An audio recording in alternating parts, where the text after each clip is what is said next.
Hey guys, welcome to the channel. We are going to continue our deep dive in the Caitlin Armstrong case. We're going to go even deeper, even further into the Colin Strickland interview transcript. This is the third episode in that series.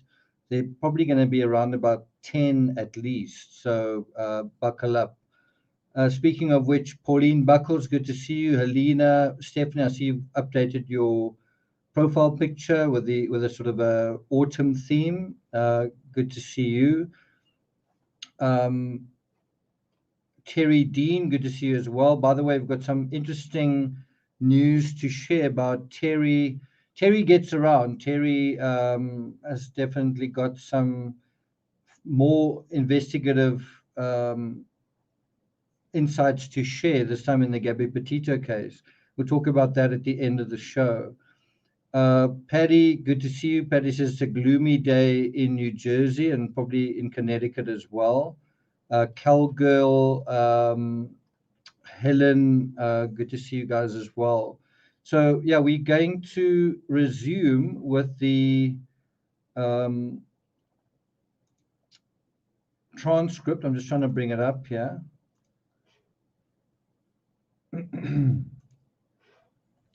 And we at quite an important part of the transcript, which is sort of dealing with the firearm, right?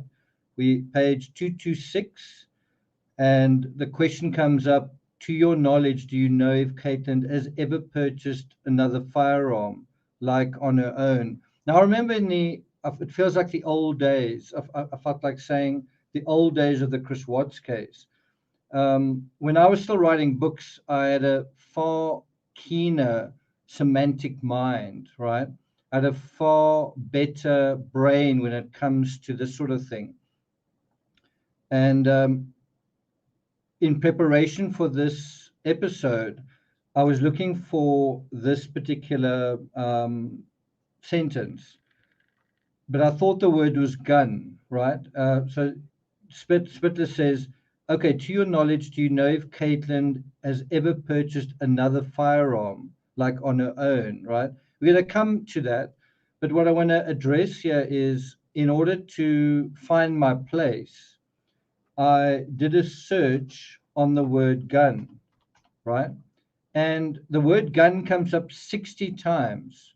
And that is something that I used to do, as I say, in the old days of the Watts case. I would take a transcript and I would break it down and I would look at certain words that appear there and to some extent, just weighing the appearance of certain themes, ideas, and words.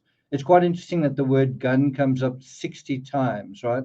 Obviously, when I searched for that, it still didn't bring me to where I needed to get to, because the appropriate word was firearms. You can actually search for gun and firearm. But it's quite interesting when you make a list, and we can do that. You make a list of certain words that should be there that aren't there, and it could be a case that because they aren't there, that's a problem, or it's just what it is. There's a heck of a lot of a certain word appearing. So let's have a look at the word jealousy. And there you have that as a kind of an issue. Why does jealousy only come up 5 times in a 487-page document, right? Do you see that? It only comes up 5 times. So yeah, it is. The affidavit completely mischaracterized and falsely stated Mr. Strickland's words to fabricate a theory of jealousy as a presumed motive. And then it goes on to say the affidavit failed to include multiple statements in which he adamantly insisted that Ms. Armstrong could not. And I think what he really wants to say there is wasn't jealous, so would not have, right? Anyway, so let's go to the next instance. The affidavit relies on the anonymous caller to supply a motive, jealousy. So that's obviously what he's attacking, is undermining. But notice it only comes up 5 times. The affidavit inaccurately, and each time is to say it's false, right? An unfounded theory of jealousy. Ms. Armstrong could have been motivated by jealousy over her relationship as a motive. They're, again, inaccurately describing these statements. And then the final one, the affidavit falsely fabricates a theory of jealousy. So basically, all 5 instances are to say that jealousy is not part of the story, right? Let's have a look at the word jealous on its own. That comes up 11 times to say Ms. Armstrong was not a jealous girlfriend. Ms. Armstrong never stated that Ms. Armstrong was jealous or vengeful. Spittler's baseless theory of a jealous love triangle. Affidavit falsely fabricates a theory of jealousy. And so in terms of the actual highlighted section, so bear in mind, this isn't the full transcript. In terms of the transcript itself, the transcript that Caitlin's lawyer has highlighted, I think the word jealous only comes up once. And you've kind of got to ask the question, what about the rest of the transcript? Doesn't jealousy come up anywhere else? What about in Caitlin Armstrong's transcript, right? You see how it's quite an interesting thing. Now let's have a look at another one, love triangle. See how often that comes up. Wow, just twice, 2 instances. The false theory that there was a love triangle, that's the one. A baseless theory of a jealous love triangle, right? So the word gun comes up 60 times and love triangle just comes up twice. Quite interesting, isn't it? Let's look at some of your comments. Sitting back listening. Melstella, good to see you. Yvonne, good to see you as well. By the way, I'm trying to, this is a bit of an impromptu live. I'm trying to fit it in between, there's supposed to be more power failures. I'm trying to kind of just fit it in. And so the idea is we'll probably be on for maybe another hour, 45 minutes. And then there'll be a power failure here. And then we'll do Van Gogh letters. And I'm hoping to share some photography I took today. Here's a sneak peek into that. Just some photos I took while on a walk with Timmy, right? So if you guys are interested, do you guys have any suggestions for word searches? Are there any words that you think should be there that perhaps aren't there? Do you guys have any thoughts?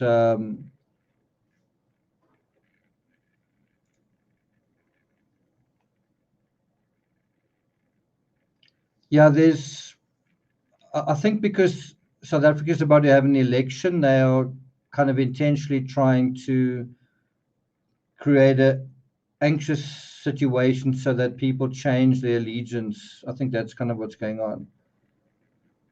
Sasha Johnson says, "What case is this?" It's the murder of Mariah Wilson, a cyclist. It happened in Austin, Texas, May 11th, earlier this year. There's going to be another hearing tomorrow, and so 34-year-old Caitlin Armstrong is being investigated and has been charged, and she's going to be on trial for that murder. And this is dealing with her boyfriend's interview with law enforcement, and it's kind of through the visor, the prism of her lawyer, who's basically saying, let's highlight all of these problems with that transcript. Okay, let's have a look at money. That's a good one, Stephanie. So money comes up only 6 times. That's something else that you would say seems a little less than you'd imagine, right? Let's have a look at finance. Finance comes up once. Also less than you would imagine, right? Let's have a look at just the word cheating or cheat. Cheat doesn't come up at all. Cheating, I'm sure that it should come up. I'm not sure if it's actually finding it. There's cheap. Okay, let's look at the word unstable. That comes up 3 times. Let's look up the word angry 4 times. Volatile is right next to it.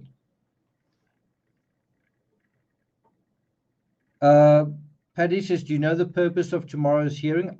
I understood it, I could be wrong, that they were going to challenge the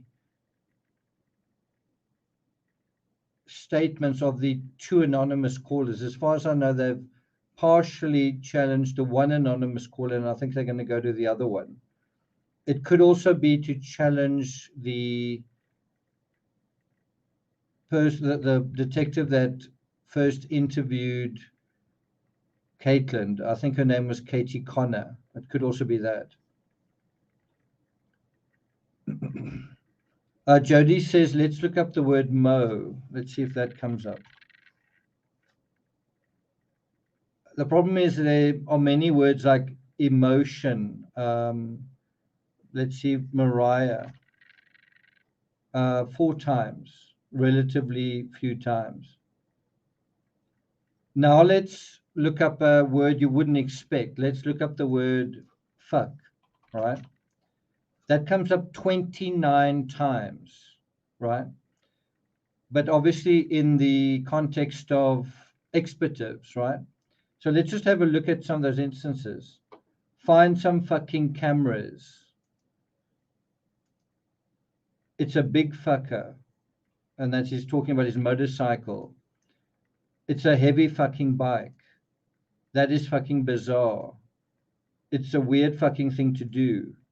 Motherfucker. Fucking bizarre. Well, I think I'm not going to read every single one. You can just have a look at them. Weird. They spend so much fucking money. Again, fucking money. There you can see Kofa has highlighted that statement, but he actually didn't say it to law enforcement. He said it to his lawyer. And so on and so on. Let's have a look at the word. So that word fuck or fucking, but in terms of being indignant and being angry, comes up 29 times. Jealous comes up, what was it, 4 times or something? Far fewer than you'd expect it to come up. Let's look at love. Love comes up 8 times, and there's big, lovely black family of 10 people. Then there is, we're looking up love, okay? That's gloves, not love. Gloves again, not love. Don't love mowing my lawn. So there wasn't a love triangle. Based this theory of a jealous love triangle. Love some, what does he say here? It's hard to say. I can't read exactly what a woman is feeling in terms of like love some, some women are, I don't know women. So that seems to be an actual reference to love, but it's sort of garbled. And then there's that a big, lovely, so it's not really a reference to that. Now, if you think about it, you would actually imagine the word love would come up quite often. I love my girlfriend. I love Mo, or I didn't love Mo, right? Okay, and then let's have a look at romantic. Romantic comes up 3 times. So do you get a sense that the idea of being jealous being in love, and romantic is being totally underplayed. And yet the word fuck comes up, I don't know, what is it, 60 times? Sorry, 29 times. But still a lot more, still a heck of a lot more. Let's see how often the word bicycle comes up. 41 times. 41 times. Doesn't that give you a sense of what his focus is on bicycles? 41 times. Also with a reference to motorcycle. So do you see it's quite interesting, and you can actually make a list. You can make a list of certain words that appear sort of abnormally often that are quite surprising. One of them is FUCK. And then other words that are really surprising because they don't appear very often, like jealous, right? And so you can kind of make a list of words appearing surprisingly often, and then words appearing surprisingly not often. And at a glance, you can then get a sense of how the narrative is being kind of manipulated, how there's a too great focus on certain things and a too light focus on other things, right? It's just a nice technique to sort of do that. And that's something we can do. It's also something you guys can do as well. I'm trying to think of anything else. Let's try the word hate. Well, hate is part of whatever. Okay, comes up 15 times. Let's have a look at the word sister. Comes up 10 times.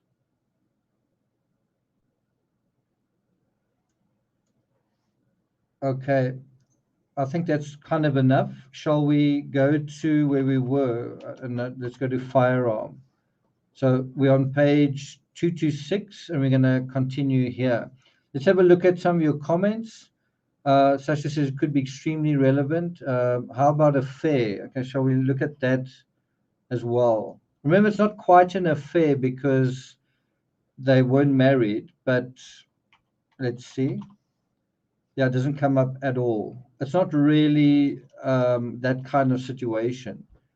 But I think the closest to that would be love triangle or cheating or something like that. Wes Cheslak says 24 minutes late, but I'm here. Every episode gets better and better. Thanks for that. So if you guys think of other words, write them down, and we'll check them again at the end of the episode. Let's do one more, relationship. Yeah, that does come up quite a lot. That does come up quite a lot, 20 times. So if you think about it, the idea of what is going on in your relationship, right? From Caitlin's perspective, from Colin's perspective, thinking about what they're thinking about in a way, and also possibly Mo's side, and then people on the outside saying what is going on in your relationship, right? It does come up, you would say, quite often, but in a way I would also think it should be coming up more often. Let's quickly go through those instances. I don't know their personal relationship. That's all I can say. Talks about a romantic relationship. We're not involved in a romantic relationship. Jealousy over a relationship. Romantic and business relationship. I think that something else you can say is that Colin had a business relationship with Caitlin.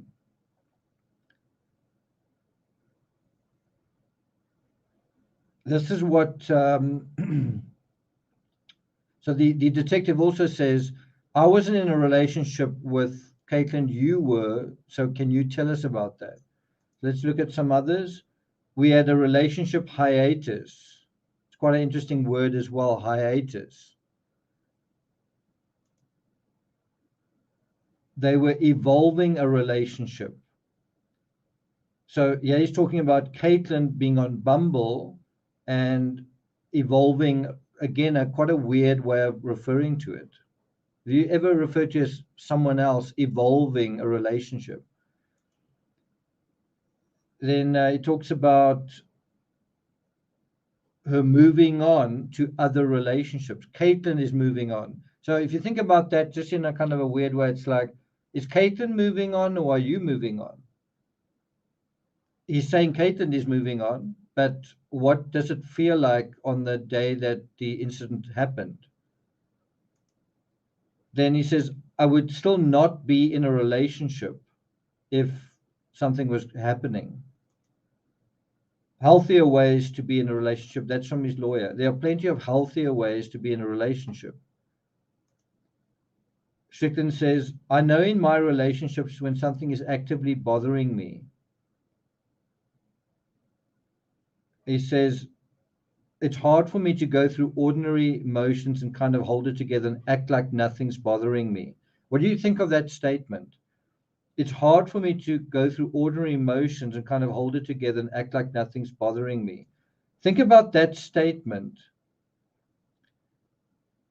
and what's happening right now. It's like law enforcement want him.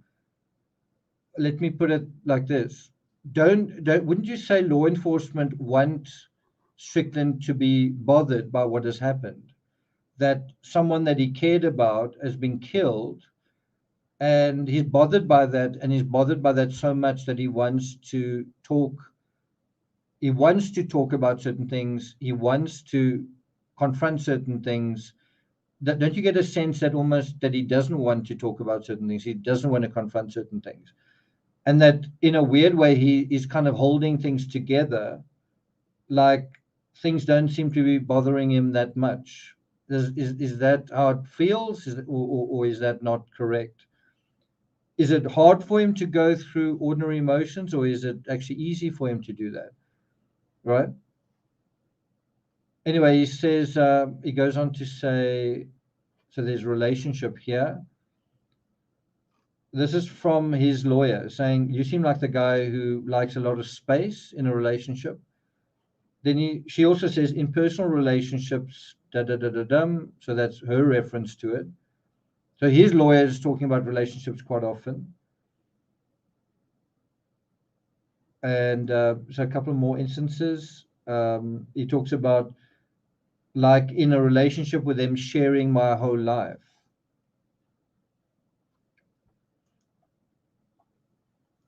He talks about extricated myself. We covered that in the previous live. That strange word, extricate. It's almost like a mechanical thing. He also uses these other words. Spittler says, but you've been in a relationship with Caitlin, so you can actually provide that insight. And then he responds saying, yeah, I'm always, and then he unfortunately cuts him off at that point.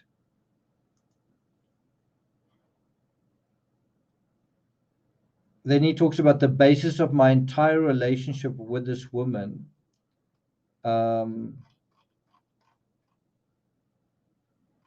he kind of flatters it, saying she's such a kind, sweet, caring person. Okay. And then he says here, I think this is further on, we're not there yet. He talks about, I don't know their personal relationship. I have no comment on this, right? Okay, so it's quite interesting when you do look through those terms, but also look at what they are referencing, right? Someone made a comment that I thought was really interesting and very insightful. Somebody actually said that they saw a contradiction in, if you hear, make sure you put up your hand and say it was me. But basically that at one point in this transcript,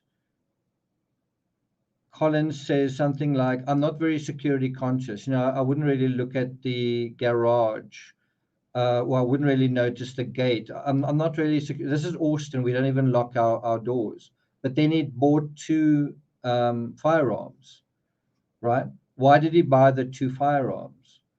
Because he wasn't security conscious or because he was? If he wasn't security conscious, why did he buy those 2 firearms? And the interesting thing is, it comes up in this statement. It's a title that I used here. I knew I shouldn't have bought that gun. Let's look at the context for that before we move on. Bought that gun. So I'm quite surprised that this statement is in Kofer's highlighted thing, but he talks about, this is what Spittler says. When you ended up coming down here and I told you, let me bring it up. When you ended up coming down here and I told you we knew that Caitlin's car was outside of Cash's house, one of your first responses was, I knew I shouldn't have bought that gun.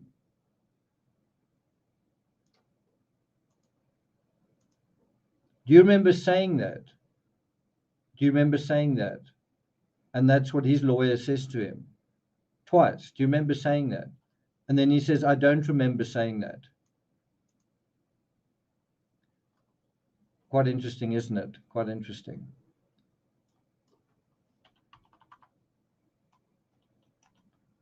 Okay, shall we continue? Well, firearm comes up 78 times. Gun comes up many times as well.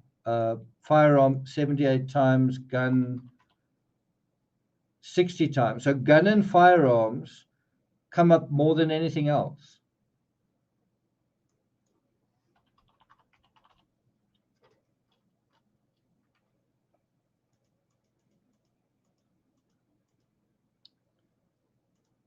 Well, I think quite a few references are from Kofer himself. Okay. Yeah, that was a very telling statement, definitely.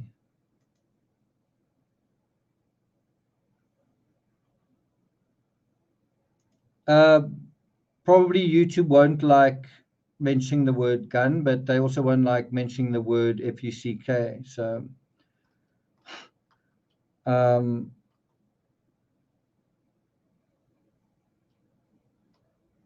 let's have a look at some of your comments.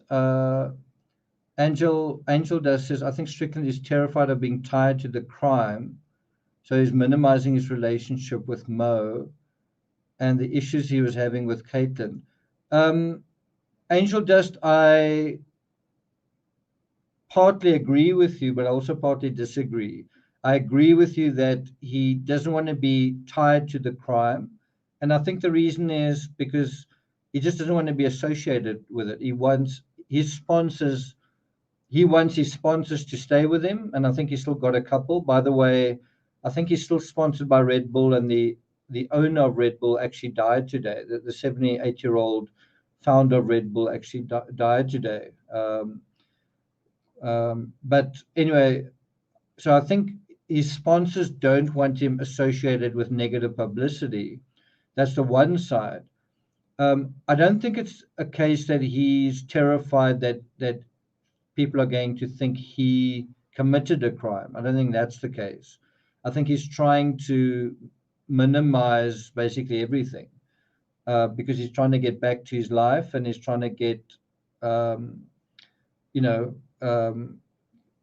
basically have the financial relationships that he had before still kind of operating. Bear in mind, he's also quite old in terms of a professional cyclist, so he can't really afford to waste too much time with something when the clock is ticking in terms of his professional cycling career. So he's probably aware of that as well. Let's look at some new comments. Susan Smith says the money. Thanks for that.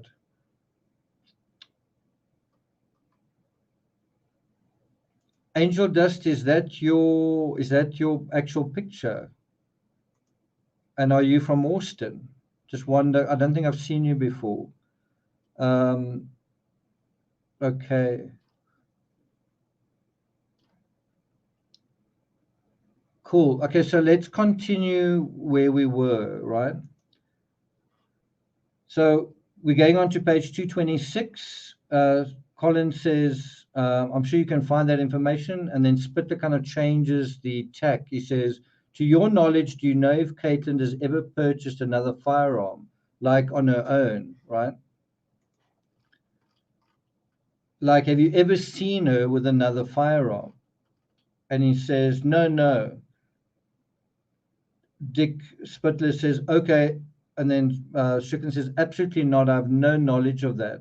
Now, one thing that I know is that there is a photo of her. I'm not sure if it's her or sister at I think it's her sister at a shooting range somewhere. I think it's in New York. And she's actually firing I don't want to say the word, but it's a pretty serious weapon. That's on her sister's Instagram. Oh, are you from Australia? Okay, well, good to have you here. Good to have you here. Okay, so Spittler says, okay, Strickland, why she would, Spittler says, okay, all of the ammunition that we found at your house, was that the only two boxes? I believe it was just two boxes that we found. But were those the only two boxes that you know of that you all purchased, or has Caitlin purchased other ammunition before?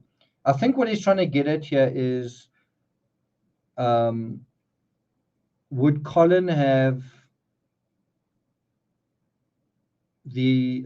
would Colin be able to tell, or could Colin be able to tell whether Caitlin had used either the weapon or the ammunition? Right. So you know what I'm talking about. The detective seems to be going into the area of, don't you have a suspicion here, or shouldn't you have a suspicion here, or couldn't you have looked, or did you look? And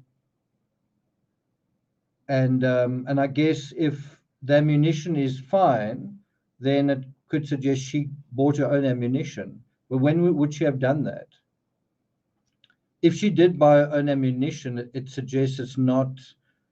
Let's put it this way: if whoever committed this crime bought ammunition before the crime, it suggests more than. I mean, I don't think it's not premeditated, but I think it's more than just a crime of passion. It's a crime that's been premeditated, right?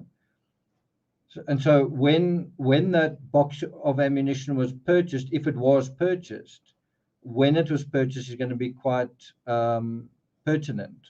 Was it purchased the day before? Was it purchased that morning? You know, all that kind of thing.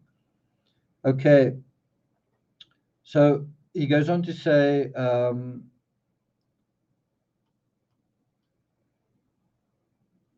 I believe that just two boxes were found. And then Strickland says, I have no idea.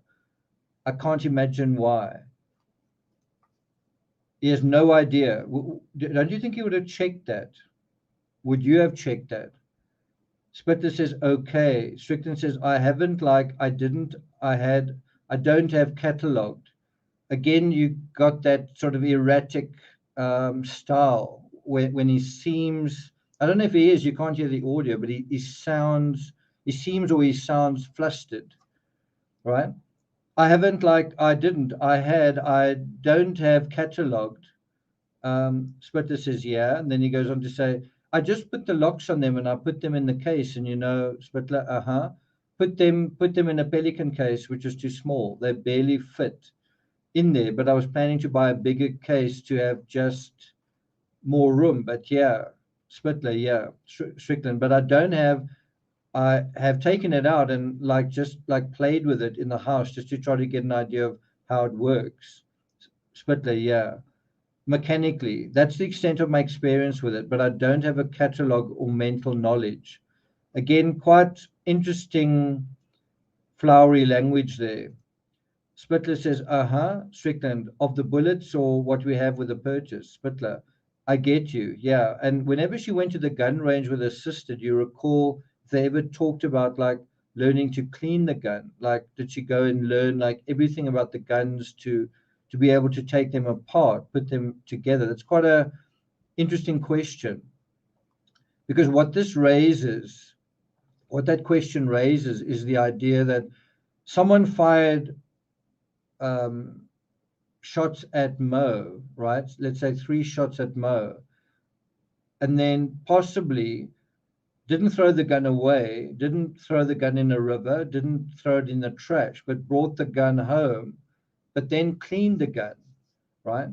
And who knew how to do that, right?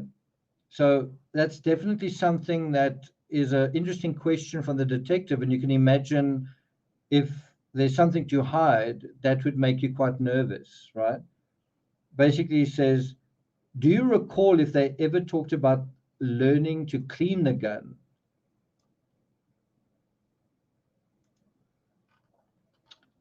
And put them back together, take them apart, put them back together? Or was it basically more like, hey, this is how you shoot the gun, you line up your sights? Strickland says, as far as I know, I don't even think they had instruction. Spitter says, okay. So that's quite interesting. I don't think they had instruction, but they went to a range. Let's have a look for the word. Where are we? Page 232. Let's look for the word instructor. There's instruction. To my knowledge, no instruction on care and feeding or cleaning. I think that's just going a little bit further. Okay.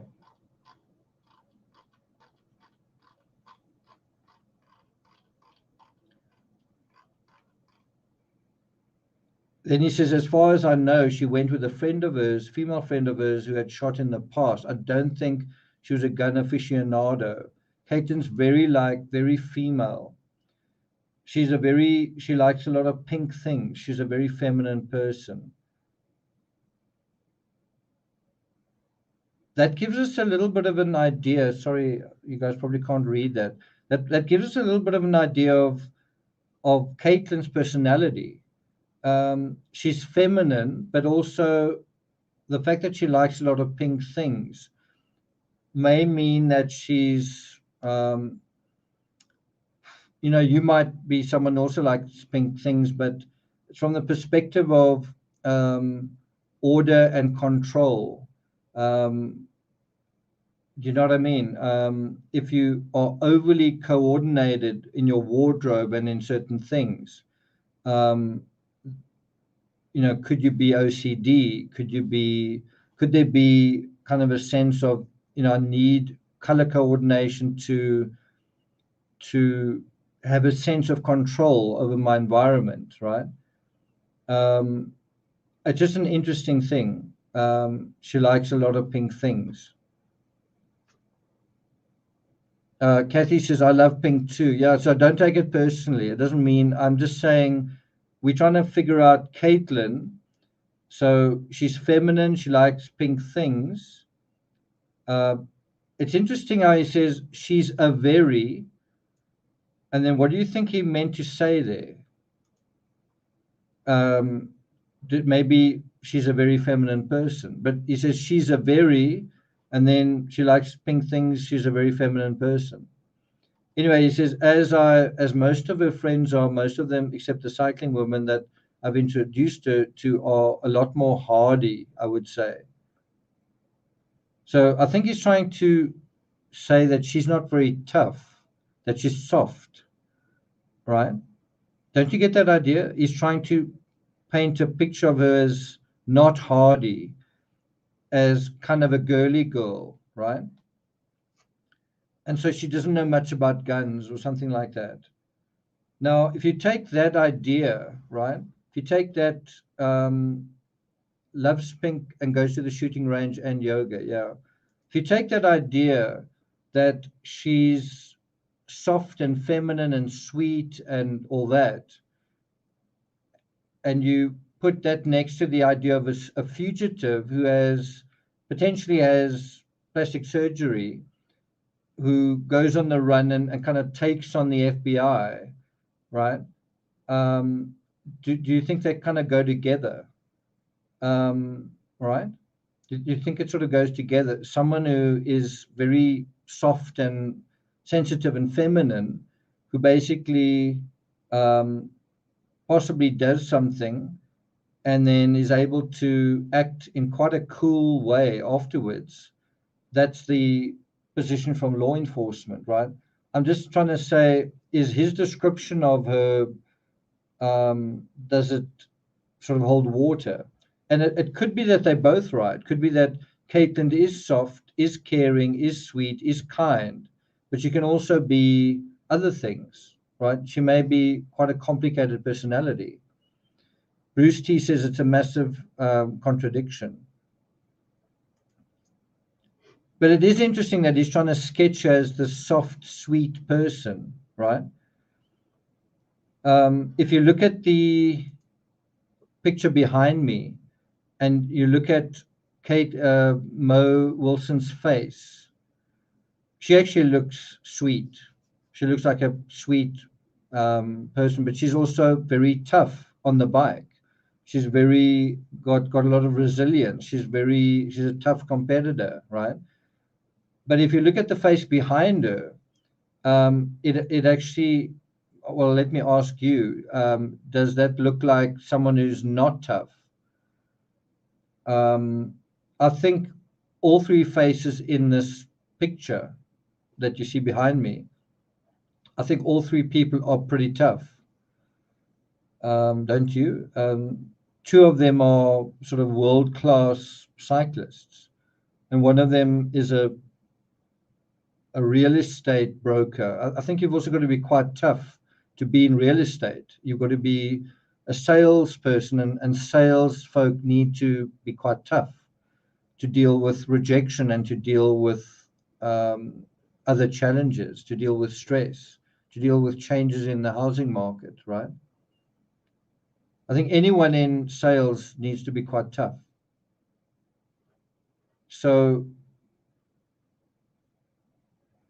okay, so let's go back to the transcript. I must just watch the time here. It's 20 past midnight where I am. Okay. So Strickland says, I would not imagine Caitlin was also shit with anything. Shit with anything. She has no mechanical knowledge when I met her. Now she knows a little bit about bicycles. Do you think that is, what do you think about the way he's referring to her? Like, you kind of get the idea that he tells it like it is. She was shit with anything. She has no mechanical knowledge.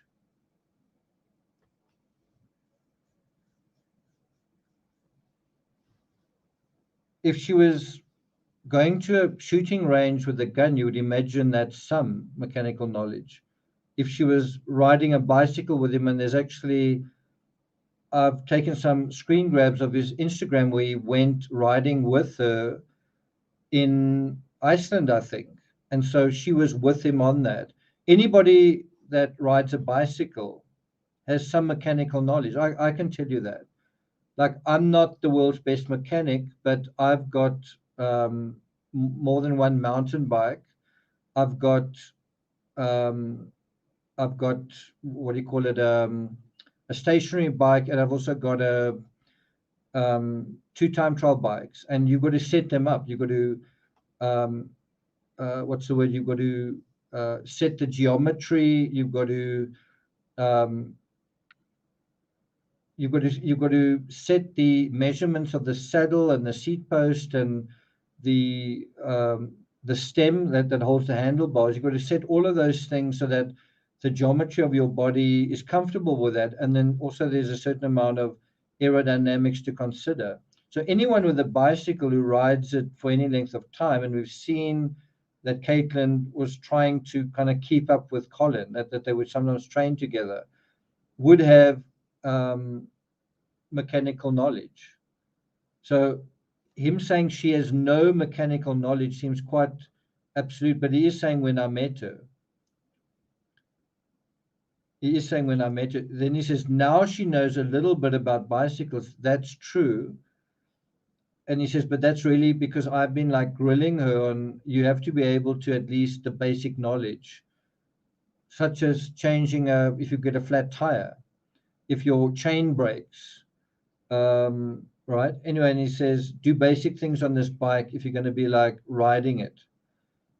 Then he says, I cannot imagine, Splitter says here, to my knowledge, no instruction on care and feeding and cleaning. So I guess he's talking about feeding bullets into a chamber, whatever, of a weapon. But it's quite interesting again that he doesn't want to use the name. He doesn't want to say gun or firearm. He just says, to my knowledge, no instruction on care and feeding and cleaning. Now, when you think about what he's saying, you can almost imagine he's talking about raising a child or raising a dog. It could be anything because it's what he's not saying. Splitter says, well, I get in regards like the bike aspect of it. Like if you just gave her a brand new bike that was all just in pieces and you said, hey, go put this together. Strickland says, no fucking way. She tried to put a brake rotor on, which is a simple lock ring. When she met me in West Texas, she took a different wheel setter in Arizona recently and put the rotor on, finger tightened the thing that holds your brake rotor on your wheel and didn't even think to tighten it. That's doesn't he sound like he's got a little bit of contempt, that is kind of irritable?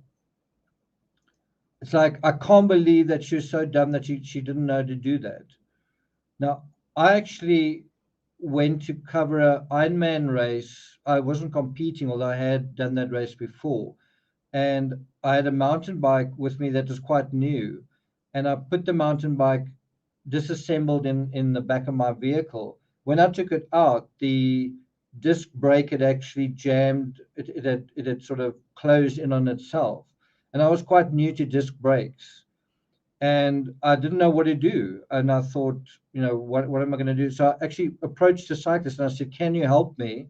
Actually happened to be one of Alex's friends. His name was Helmut, who actually spoke at his funeral. But anyway, Helmut said, strange names, so like a name that sounds like helmet, but it's Helmut.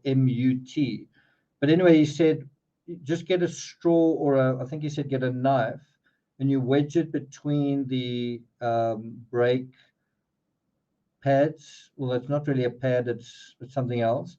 And then that'll unlock it. And so, yeah, I mean, if you're new to certain aspects, especially when there's new, the equipment changes and the technology changes, you can feel like a total dunce. I kind of know bikes, but I mean, I wasn't really familiar with that. This was some years ago. But anyway, so you can see he's got quite a lot of contempt for Caitlin. Well, you don't know what you're doing, right?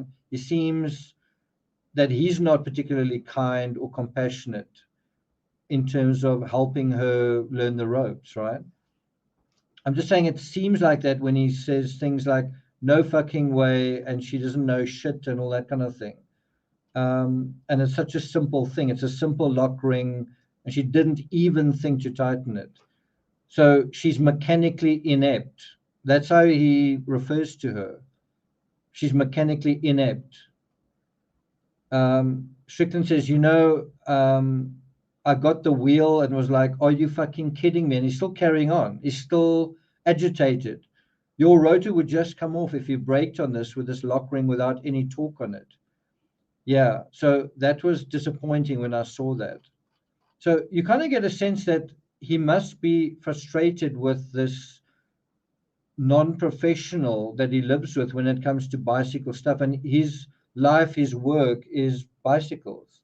And she wants to participate with him, not as a competitor, but as a companion. Let's go riding together. On a weekend, let's go and can I join you for the first hour of your ride?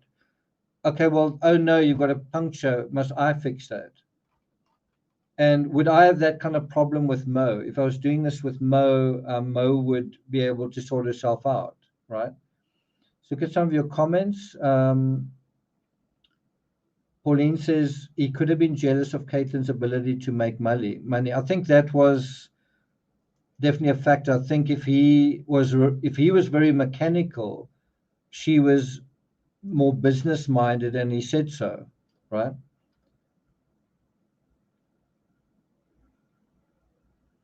Yeah, I think so too. It is being pretty harsh. Okay, so let's go on. Now his lawyer says, did you say, I'm trying to understand, did you say Caitlin Christie went with a third friend, or do you think there was more than one trip to the gun range? It's quite interesting how she's actually bringing the conversation back to what they're actually trying to find out. It seems to be kind of rambling, right? Strickland says, all I know is the one. Carter says, okay. And she would have told me. Carter says, okay. Strickland says, it's interesting, he doesn't say the friend's name. Strickland says, I mean, she would have told me. It's rough. That interesting. She knows I'm interested in purchasing these things, her learning to use them. So yeah, there was one. I don't know the name of the friend. I don't remember that, but Spittler, I assume that's all in the phones. Spittler, okay, that night, or that, I'm sorry, not that night, that day. Strickland, what day? His lawyer says, yeah. Spittler says, whenever you came here, Thursday. Clay Carter says Thursday. Spittler says yes, Thursday. I just want to make sure that the 11th of May was a Wednesday.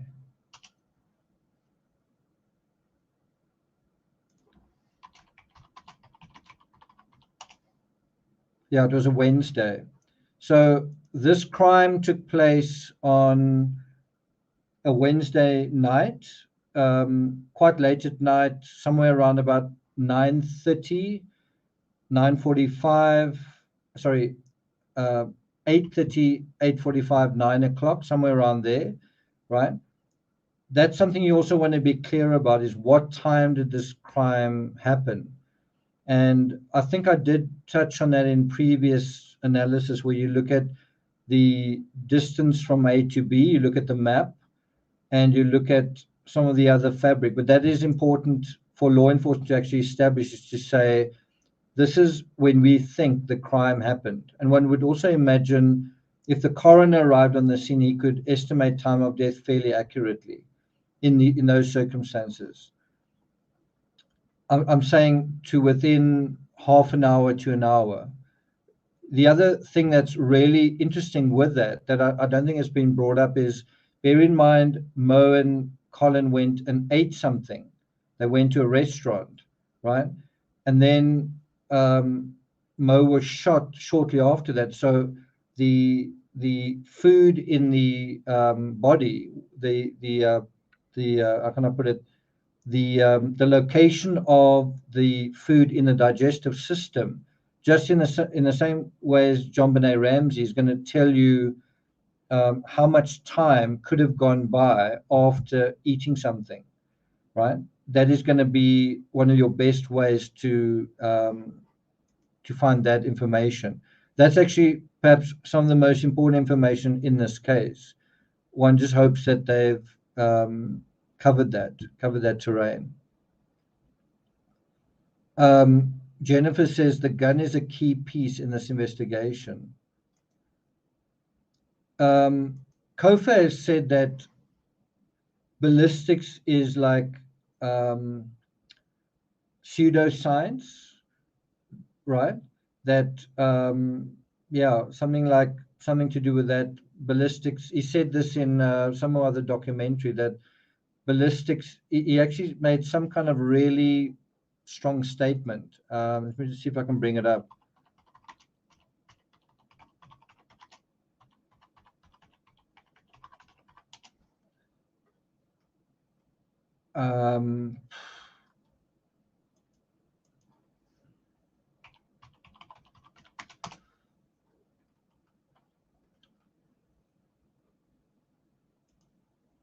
Government's own evidence will acquit.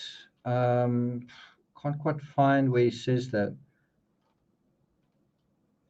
It's from the 2-hour special on Dateline, the last ride, and then he says something along the lines of, oh, this is it. He says, ballistic analysis is functionally a junk science. It is a type of witchcraft, if you will. Can you believe it? Like, I wanted to say the word witchcraft, and I just thought I can't really think how that was even mentioned, but it was. Yeah, you're right, Helena. So if you're saying, who said it? If you're saying that the gun evidence or the ballistics, the gun is the key piece of investigation, Kofer's disputing that. He's saying, like you can sometimes show with a relative degree of certainty that one firearm produces a kind of a signature scarring on the side of a projectile, right? It's a little bit like a fingerprint, but you can also argue that it's not 100%. It is giving you a vague idea that firearm probably was used. But like the CCTV is saying, I don't accept that. Now, I think the best way to do that is you take, say, 5 firearms and you show the scarring of the actual, because there were 3 bullets, right? 3 bullets used in the Mo Wilson murder. You recover those bullets, you look at the scarring on all 3 of them, and then you compare those to, say, 4 other similar firearms, and then you say, what do you think about that? Kofer is Caitlin's attorney. Claire Carter is his attorney, but Kofer is using Strickland's testimony to help his client, it looks like. Yeah, it isn't junk science. It is, it's better than graphology, right, which is handwriting analysis. It's better than a lie detector test, which is polygraphing. But I would say it's inferior to, for example, DNA testing. DNA testing has got its own problems. If you don't have a complete sample, if it's been eroded, but I would put it between those 2 sort of points. Okay, yeah, it is part of forensic science, yeah. Sniffer dogs, to be honest, my personal feeling is that sniffer dogs are very underestimated. So my personal feeling is that cadaver dogs are higher than ballistics in my mind. But in a court of law, I think that's quite a good question. I would say they're almost on the same level. I would almost say it's on the same level. Anyway, let's go back to the transcript. So he says, sorry, my days are running together as well. So whenever you ended up coming down here and I told you that we knew that Caitlin's car was outside of Cash's house, one of your first responses was, I knew I shouldn't have bought that gun. And that's when his lawyer breaks in and says, do you remember saying that? I don't. I'm not. Do you remember saying that? Splitter says, yeah, yeah. And then Strickland says, I don't remember saying that. Splitter says, okay. Strickland says, but I immediately, just the fact that I have those in my sphere. Again, he sometimes has a very weird way of talking. Have you ever spoken like that? Have you ever said those words? Strickland says, is why, well, not why we're here, but that's a big fucking thing. Splitter says, yeah. So what he's actually saying is the fact that I bought these guns is a big fucking thing. It is a big fucking thing. It's also interesting that he says that's not why we're here, but that's a big fucking thing. And so in other words, he's trying to say, I'm not here because I bought those guns. In a way you are. I mean, you didn't commit a crime by buying those guns, but it's, yeah, I mean, I think you see where we're coming from. Strickland says, if I, Spitler interrupts him to say, before all of that, and we had already been talking about guns and everything. So I'm not saying that it's shocking that you brought up a gun at all. I'm not saying that whatsoever, because Strickland says, yeah, we had already been talking about guns. Carter, right. Spitler, 100%, exactly. Carter, it wasn't a spontaneous thing you said. Strickland, no.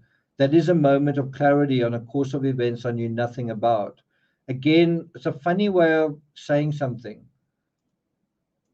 That is a moment of clarity on a course of events I knew nothing about. Have you ever spoken like that? Then he says, that is just a fact of life. This is really complicated. Spector says, yes. Strickland, extra complicated because I had never had guns. Strickland said, I had never wanted to own one. Caitlin had a sketchy experience in a parking lot. So it's almost like he's saying he got guns because of Caitlin, because of something that happened to her in a parking lot. So if you ask the question, Colin, why did you get guns and why did you get it when you got it? Is it because something happened to you? And you would imagine Colin's the kind of guy, if something happens to him, he'll do something, right?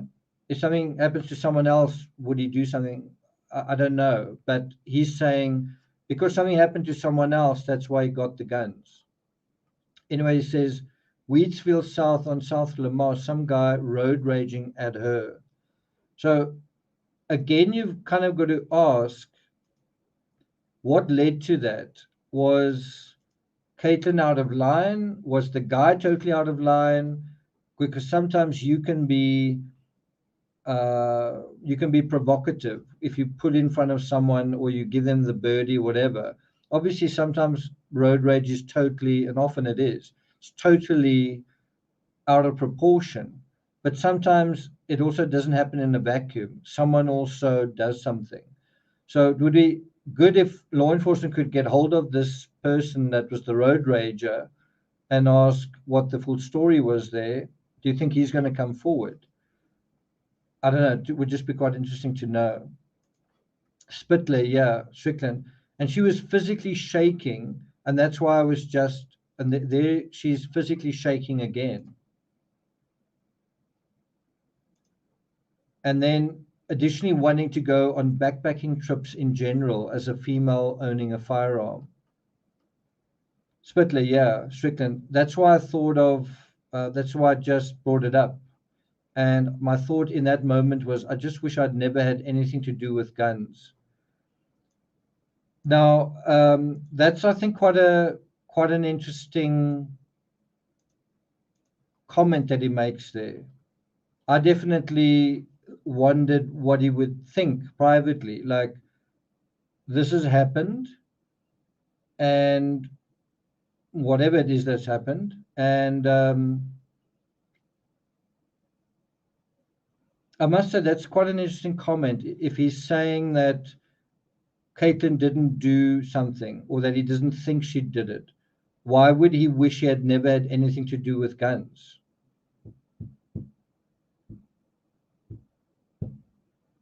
You know what I mean? It's quite a strange comment to make if Caitlin had nothing to do with it. But I know that feeling, just to take you into my circumstances. I wish my dad had never bought guns. Some of you guys will know the answer to that, because then a member of my family would still be alive. Anyway, so Spittler says, of course. Strickland says, period. Spittler, of course. Carter, do you mean because it complicated the fact situation and it complicated the inquiry? Oh, so he's saying he wished he didn't buy guns because now it's making it look like something. I guess that's his that's the thing. Yeah, okay. Colin Strickland. I mean, I don't have any fucking, I've given you all the facts I have about anybody doing anything. It just made this whole investigation, Carter, right. Now, if you ask me, wasn't Carter kind of leading him there? where Carter kind of interjects and she says, do you mean because it complicated the fact situation and it complicated the inquiry, or because you believe somebody did something, right? There she is actually leading him, and you could also argue she's influencing or manipulating and an answer one way or the other. You could also say she's simply helping her client. But that's the flip side, is if you say Detective Spittler was manipulating the narrative one way or the other, you can definitely argue that he's got her lawyer present, and isn't she going to prevent a narrative from being manipulated, such as in this case, right? Mandy says, I live in Austin for 27 years and entitled White Guys on Bikes Are a Dime a Dozen. This is what I hear in this interview. Yeah. There does feel like there's a heck of a lot of entitlement.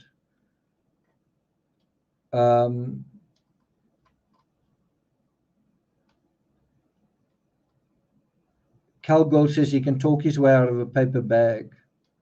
And also, good point, we've got to read between the lines. That's exactly what you're trying to do. Okay. Right, let's continue. We're on page 250 at the moment.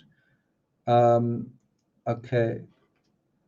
So, where were we? So Strickland says, I'm an intelligent human. He often seems to use that word human. He doesn't say person or guy, human. I'm an intelligent human, and I know, holy fuck, this is a really serious dimension. Again, just such a weird way of talking. I don't know if I've ever referred to a criminal case as a serious dimension. Claire Carter says it adds a new dimension. Spittler, of course, Strickland. And you just kind of brought that up, the whole road rage thing, and she was involved in the road rage thing. She was shaken, which implied, you wanted her to have some sort of self-defense, especially also when she was out riding and stuff like that. Really, you would go riding on a bike with a gun? You go cycling with a gun in your jersey? I mean, I sometimes have difficulty wanting to take my phone with, because of the idea of falling onto your phone, or just anyway. So he says, totally understandable. So is that something that she would normally do now, since that event would be to like have the gun with her inside of her car? That's actually something he's asking. He's saying something like, it's totally understandable that she would have the gun with her inside of her car because of a road rage incident, right? Why would, so if you say Caitlin had a gun in her car, why? Well, because she was in a road rage incident and it was for future road rage incidents. That's what he's saying. Now, I don't really know where they found the gun, the imputed murder weapon. I don't know where they found it. I don't know whether they found it. I don't know. Do any of you guys know? Does he have? Did they find the gun in her car or in the house? Or I know where they said they found the phones. I don't know if any of you guys know about that.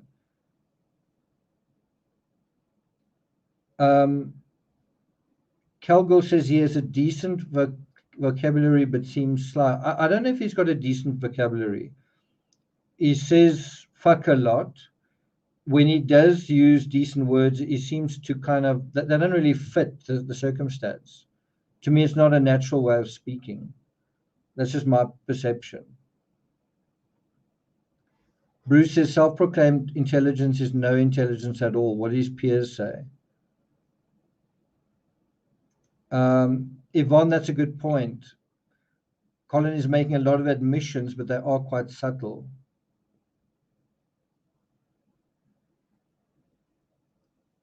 Jody says it sounds like she asked him to buy the guns.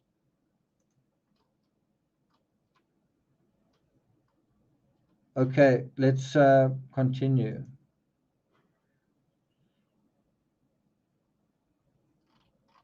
So anyway, all of this is kind of going into the area of, was the gun in the car? Was the gun already in the car, kind of thing, right? It's kind of giving a sense that it would make sense for the gun to be in the car. That's the sort of argument. Strickland says, I imagine it would be, she said it stays in the, I imagine it stays in the fucking safe. I haven't asked. That's also quite interesting, that he doesn't seem to want to know or to care. I didn't ask about that. Wouldn't that be the first thing you would ask? Spittler says, okay. I don't know, Spittler. Okay, you've never actually seen her out. Strickland, I've never seen her with it out. Spittler, other than at Bingham's. Strickland, I've never seen it in her car. I've only seen it, the two of them, in my case, in my home. It's quite interesting that we says in my home. That's something I think is also interesting, is whose home is it actually? Does he own that home? If he doesn't own the home, if it's her home, or if they co-own the home, you can also imagine in a scenario where there may be infidelity, that she would be furious. Like, if it's his home and there's infidelity, there's not quite so much commitment and of a situation. But if it's her home and he's, do you see what I'm kind of getting at? I suppose the flip side to it is, if it's his home, she may feel like she could lose her home, and she doesn't want to lose her home over a third party. But that's not, is that what you think's going on here? Does it feel like that? That's also a good point from Stephanie. Stephanie says, did she really have a road rage incident, or did she just tell him that? That's quite a good point. That's a good point. Sharon says, Ali linked one of the guns. Yeah, but the question is, where did they find the gun in the end? I think that's quite important. Okay, let's go on a bit further. They haven't even been in the nightstand. Spittler, yeah, okay. So the guns haven't been in the nightstand. I'm trying to remember whether he didn't say somewhere that he was sleeping with a gun next to his bed.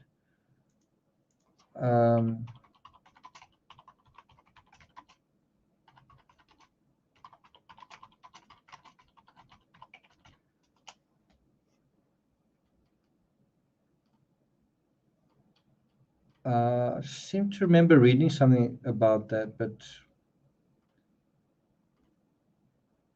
anyway, we'll maybe come back to that.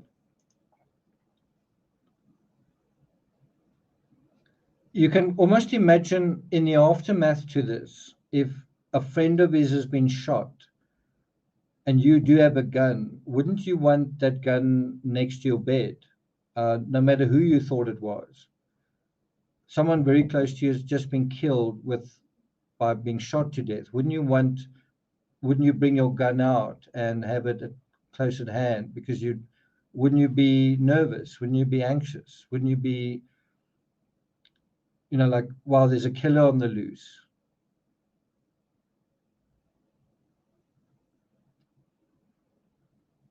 Okay. SW Firefly says he buys 2 firearms and doesn't keep track of their whereabouts. Again, that touches on this whole idea. He's a professional athlete that doesn't seem to keep track. That is what professional athletes do. They keep track of, like, everything, their stats, their competitors, when they're racing, where they are relative to each other. So that is quite a good point that you're bringing up there. Okay, let's continue. So he says, because guns, shit happens when guns are around. Shit can happen when guns are around, rather. That's why I wouldn't leave it in a, for home defense, Spittler, So do you personally, okay, so here is a very important question. Here's a very important question. So here the detective says, do you personally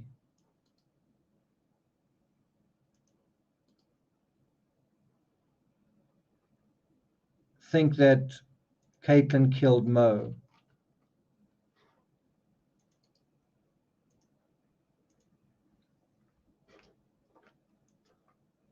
Should I carry on? Should I carry on, or should I leave this episode at this point? What do you guys think?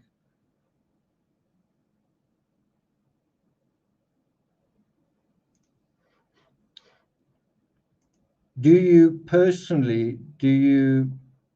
think that Caitlin killed Mo?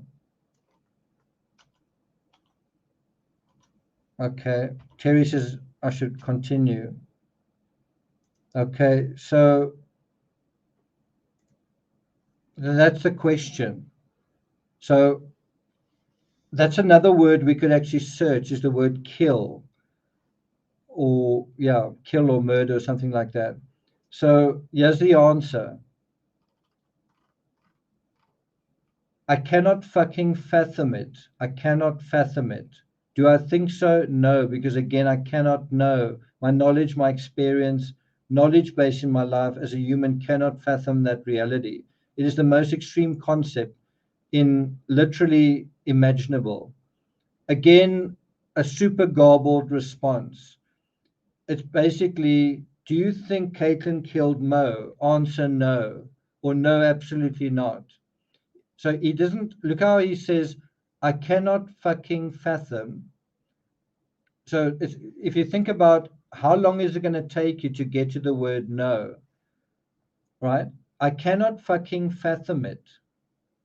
I cannot fathom it. Do I think so? He asks himself. Then he says, no, because again, I cannot. Now, you know what this is? If you were listening to some of these guys that study statement analysis, if you were like dealing with a professional statement analysis dude, he would call this qualifying language. In other words, I can't just say no, I've got to strengthen the no, because the no on its own wouldn't be good enough. Is that clear? So his no is very, very weak, and it feels like he thinks that, right? It feels like he acknowledges that my no isn't very strong. So he tries to strengthen it by saying, I cannot fucking fathom, I cannot imagine that that could be the case. That's strange because a lot of other people have imagined it. That's strange because the media narrative is imagining that. So it's strange that a lot of people that don't know the case very well imagine that, and it doesn't seem to be so hard for them to do that. And the person who's the closest to it can't imagine it at all, right? And it's also, I think, where you got to ask the question, is there denial going on here? And if there is denial, is this what denial looks like?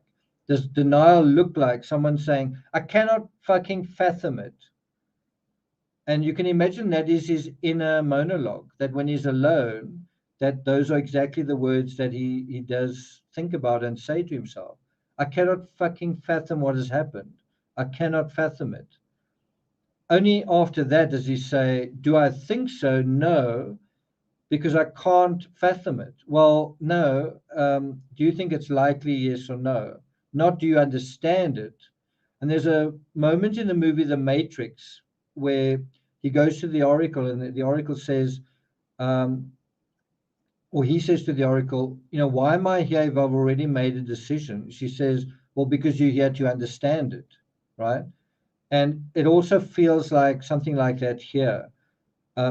It's not that he doesn't know what has happened. He can't understand, in a way, what has happened. Well, that's what he says. He says, I can't understand what has happened. I cannot, he says, as a human, I cannot fathom that reality. It is the most extreme concept in literally imaginable, and it's a totally garbled response. I mean, it is the most extreme concept in what? And literally imaginable. It doesn't make sense what he's actually saying. Then he says, Spitter says, do you? Strickland says, could Caitlin hit somebody with a car when she's drinking? So here he's totally running away from the question. He's making up his own interrogation. So the question was, do you think Caitlin killed Mo? And it obviously means, did she shoot her with the gun that you bought? That's kind of what he's asking. Now he's turning it into some, he's himself manipulating the conversation, saying, could Caitlin hit somebody with a car when she's drinking? If she were drinking, she doesn't drink much, but that's possible. So now he's kind of taking the whole interrogation in a totally different direction. No one's asking if she was struck by a car. But what he is doing here, which is quite interesting, is he's making a concession. He's saying she could kill someone or she could hit someone with a car if she was compromised in some way. It's almost like he's saying if Caitlin's cognition was impaired, now you might say by alcohol, but I suppose you could also say in some other way. Could she be emotionally impaired? Could she be impaired because of other reasons? Then he says that's possible. So as someone said earlier, he does seem to be making some subtle concessions. I think Yvonne said that. His brain cannot wrap around reality, or it won't, because what's the consequence of that? The consequence of that is I'm responsible in two ways. I bought the gun and I cheated on Caitlin, if that's the fabric, right? If it's not the fabric, then how on earth did this happen, or why on earth did this happen?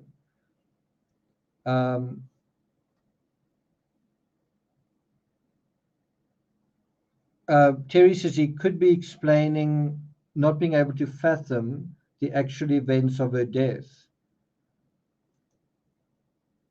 which also goes into the whole thing of I want to get back to my life, right?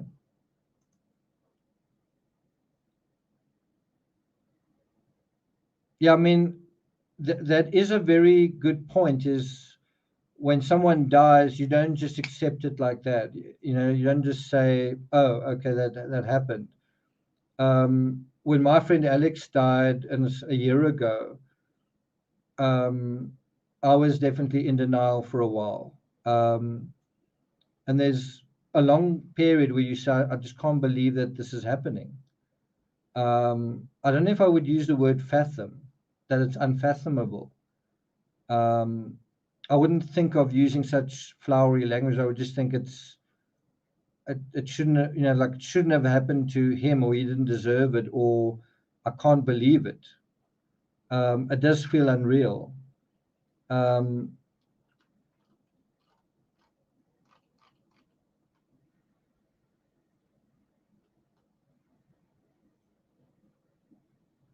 Saying something about his knowledge base in his life. It's quite weird language, talking about knowledge base, his knowledge base. He says knowledge twice. I cannot know my knowledge, my experience, knowledge base in my life. It makes you wonder, is his education for him a factor in what the events are here? It's just interesting that he brings up knowledge base twice like that in relation to this question. Anyway, he says this is not possible. He doesn't say it's not possible that she did it, or he doesn't say Caitlin's name. That's the other thing. He does say, when he answers this question, he doesn't say Caitlin's name or Mo's once at all over here. Over here, he says, could Caitlin hit somebody? This isn't could Caitlin hit somebody, it's could Caitlin murder somebody? could Caitlin shoot somebody? That's the question, not could she hit her. But it's interesting there, he does say hit somebody. And again, that's minimizing Mo, because Mo died. And I think he should be saying there, could Caitlin hit Mo? The other thing that's interesting is the question he's asked is, do you think that Caitlin killed Mo, not somebody, Mo, your friend? And if I was the detective, if I was giving the interview, I think I would use Mo's name more, and I would try and get a emotional reaction from Strickland. Try and bring it home even more that Mo has died and that it's not somebody, this is about Mo, and keep bringing that up. On the other hand, maybe the detective knows him well enough to know that going down that route is going to shut him down, that he's actually going to be emotionally compromised. He's not going to want to talk, or maybe not even be able to talk. And maybe it's preferable that he just talks and talks and talks. I don't know. I think I would bring up Mo's name a lot more and have Mo's picture there, and even play Mo's voice back or whatever, and try and reintroduce her as a person, and then ask that question again. Do you think Caitlin did this? Anyway, he says, it's just not fucking possible. Spittler says, and I mean, that's quite an interesting statement. How is it not possible? Why is it not possible? And that actually reminds me of a fantastic moment in this whole interview where, unfortunately, he was interrupted. But he basically said, and it's around the word evidence. Let's see if I can find it. We're on page 258.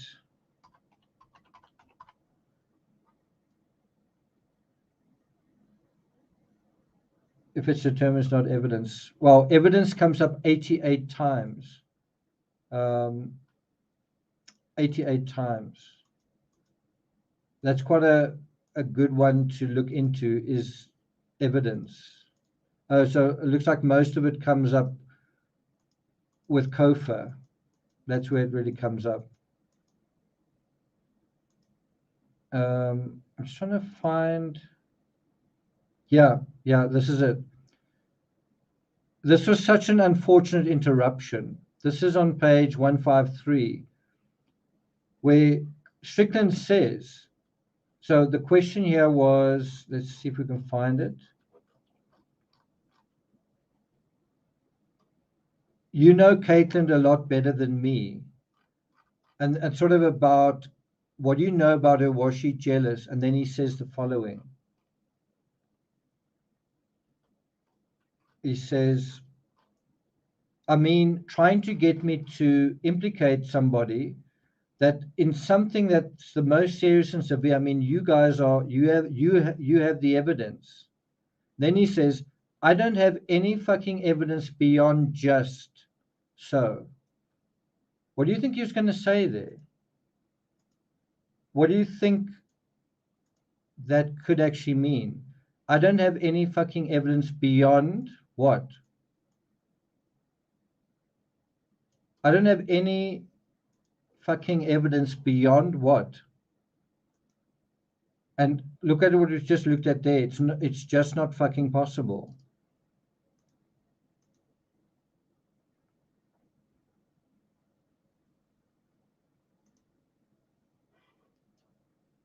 And unfortunately, I don't know whether he's interrupted, but if I was Spitler at this point, I would have said, beyond what?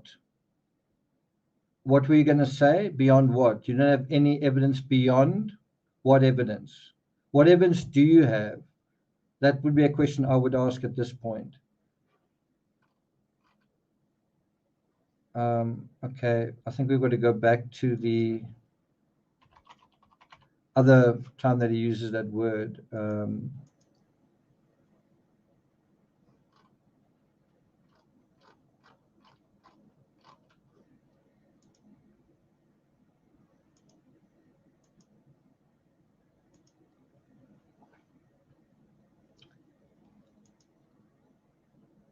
So I've got a question, and it is Strickland telling the truth when he says the word fucking in a sentence? So, for example, if he says, I cannot fucking fathom it, is that truthful?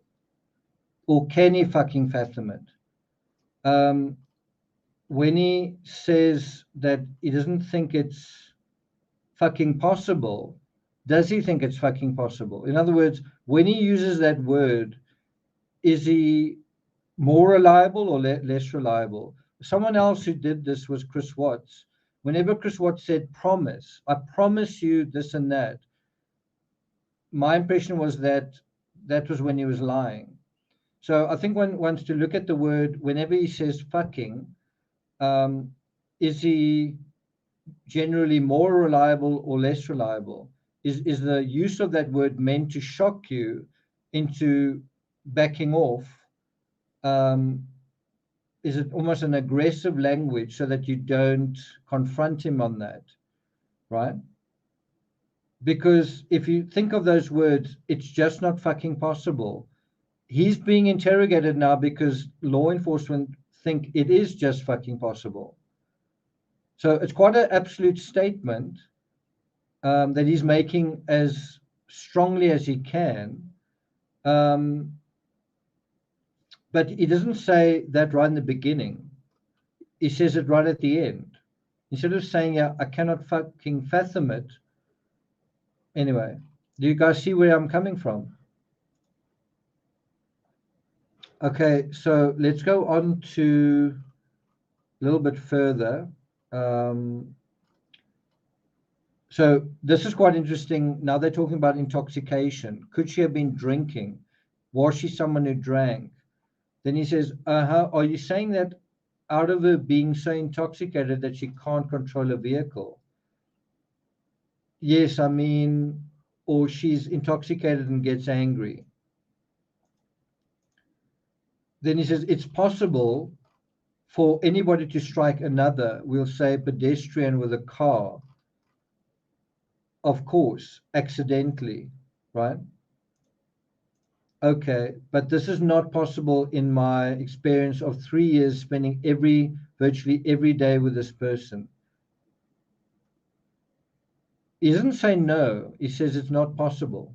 Then he says it again. It's not fucking possible in my experience. It's not possible. Spittler says, okay. Then Strickland says, to suspend reality for the amount of time. It's quite interesting that he keeps talking about reality and suspending reality. It's also quite interesting. Isn't he suspending reality? The amount of time to take to further for this entire course of events, however long it would have to say, I'm going to let go of everything I've built in my life, all these projects, these some beautiful homes she's been meticulously working on in South Austin, in my neighborhood, this rental property in Lockhart, this company we own poised to just be like a beautiful, we've had multiple articles written about it, our wheelhouse mobile. This to me is actually quite valuable in explaining why it would be impossible for her to suspend reality, to do this. He talks about it would mean to let go of everything. He's saying, however long it would take to say, I'm going to let go of everything I've built in my life. He's not saying that. He's saying that's what she's thinking, that's what she's doing. Think of those words. I'm going to let go of everything I've built up in my life, right? Now think of this in a totally different way. What if you have built up a lot in your life? You've built, and I believe Caitlin did build herself up from quite a dysfunctional family, quite a not a very wealthy family, and I think she worked very hard for a long time, and she did build all of these projects. She was building something. And she was not only building and assembling and gathering wealth, she was also building a life with a particular person for 3 years, Colin, right? And she probably felt that exact sentiment. I don't want to let go of everything I've built in my life. If and possibly how that may have played out is there a third person in the story? Because if there is, I might need to let go of everything. I may need to, all these things I've built in my life, I may lose. I don't want to lose that. I don't want to lose this person, but also I don't want to lose that. I don't want to lose the stuff we've built together. And couldn't she have thought this person is a threat to that? Not just to my relationship, but to all the things I've built in my life. You are going to break all of that away. You're going to take all of that away. Now, I see it in two ways. That one possibility, and it's just an opinion, one possibility is someone was just having fun with a third party. In other words, I'm committed to this person. I'll probably marry this person. I'll probably have kids with this person, but I can have fun with this other person. And so I will temporarily have fun with this other person. And maybe that fun led to a situation of, wow, I actually really like her. And I don't know whether I really like this other person, but I am going to kind of be stuck with her. But the other person in that situation may be thinking, I've worked way too hard for way too long to lose all of this. I'm not going to lose. It's you or me. Either you lose or I lose, and I'm not going to be the loser here. And I've warned you, right? Isn't that what is played out here? Someone feeling that they're going to lose everything that they built up, not just my boyfriend. It's a symbolic big thing I've built my whole life. Look at what he says. Everything I've built in my life. That's quite a big statement. I'm going to lose everything, he says, let go of. But she would say, I think, I will lose everything I built in my life. But isn't it because of this person that I think of as a threat to me? Well, I'm not going to let that happen because I'm keeping track. And he talks about the most beautiful home she's been meticulously working on. Now, remember when I said that she likes pink and everything must be pink? That's kind of what I'm getting at. Someone is very meticulous. And someone is very meticulous when something that's been put together meticulously has been undone, might be quite upset. You know, if I've written a book, I've taken a long time to put a book together, and that's this. I wrote this book. This was a meticulous work that took several years, right? Am I going to be upset when the book comes out and there's an error in the book? Am I going to be upset if people don't buy it or someone runs it down? Yes. It's something that I've put my life's work into. And so that makes it 10 times more upsetting, right? He talks about working on South Austin in my neighborhood, this rental property in Lockhart, this company we own, poised to be like a beautiful, and he sort of goes on about that. That I think is where you can take the jealousy narrative and push it aside and say, you don't even need the jealousy narrative. You can say someone who is possessive of what of their life's work. They're possessive of their life's work and they don't want to lose it. Do you understand?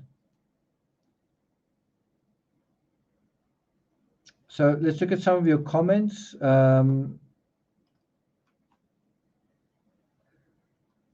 Yeah, he does seem to be making himself the victim. Stephanie says 3 years is a lot in life, but her choice to take someone else's, now she's lost so much more. We don't know for a fact, Stephanie, that Caitlin killed Mo. We don't know that for a fact. It's also innocent till proven guilty. But what I think, it's not just 3 years. I think she was building something over a much longer period, but that went into overdrive in a sense, and also that was shared with Colin. Their resources were shared. His money, his money and her acumen, right? And now both of them stand to lose that. Both of them stand to lose, regardless of whether Caitlin committed this crime or not. Both of them stand, um, they could lose everything. They could lose their businesses, they could lose their money, they could lose their homes. And so it's a very big deal. If you're looking at Colin and thinking, I don't like him, or he's a jerk, or I don't know why he's answering, imagine if you're in a certain situation and if you answered things either truthfully or more truthfully, you might lose your job, you might lose your home, you might lose even more than that. Would you want to be completely truthful? I'm just saying it's maybe not as simple as you imagine. And there are other cases, I think, where that's also the case. For example, in the John Benet Ramsey case, you had um, her father had built this literally billion-dollar business. It had just celebrated the billion-dollar milestone, and then something happens. Do you think you want to just lose that? Do you want to just let go of all of that? Something you've worked for so long. Do you want to just let go of that? Or are you going to fight to hold on to that? That's the John Benet Ramsey case. If you take the Madeleine McCann case, you've got two doctors, not just one doctor. They've studied for a really long time. They have um, they have spent a lot of money on their studies. They had to go and study, I think, in New Zealand and also in the Netherlands. And also, they just bought a really expensive house. But they're young doctors.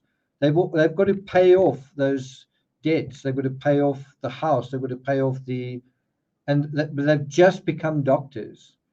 Now, what happens if if that is under threat, right? That's that case. In the Amanda Knox case, she goes to study. She's beginning her life in Perugia, in Italy, and she doesn't want to lose that opportunity to be in another country having fun, only to be sent home, kind of thing. It's a little bit different because she hasn't built up her whole life, but it's somewhat similar. There are so many other examples. I guess with Chris Watts, he'd built up his career to a certain point, and although he couldn't afford the home, they'd built something, and he didn't want to lose all of it, which I think he would have in a divorce kind of situation. The point is that in a lot of these criminal situations, someone feels, I don't want to lose everything. And so to cheat out of that process, how can I hold on to this thing, right?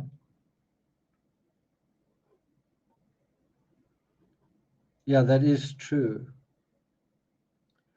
But what is a little bit different here is some people work a lot harder for their treasure than others. I would put myself in that boat. Some people write one or two or three books and they become like Tolkien. Tolkien wrote what 10 books or something like that. I've written 101. Some people write just a couple of books and they do really, really well. They get thousands of reviews, right? One YouTube creator will, let's say, start their thing with the Gabby Petito case and go from a few hundred followers to whatever, 50,000, 80,000, like this, like in 1 year. It took me, I think I had 5,000 followers after 1 year. I think I had something like 15,000 or 20 going into the second year. I didn't start on the back of any case. I started sort of in the doldrums. And yeah, so I'm just saying some people do have it a lot easier than someone else. And the people who really worked hard, who sweated blood to kind of get where they're going, it's not a nice feeling losing that compared to someone who maybe easy come, easy go, right? I think you've got to acknowledge that some people work harder than others to get the same thing.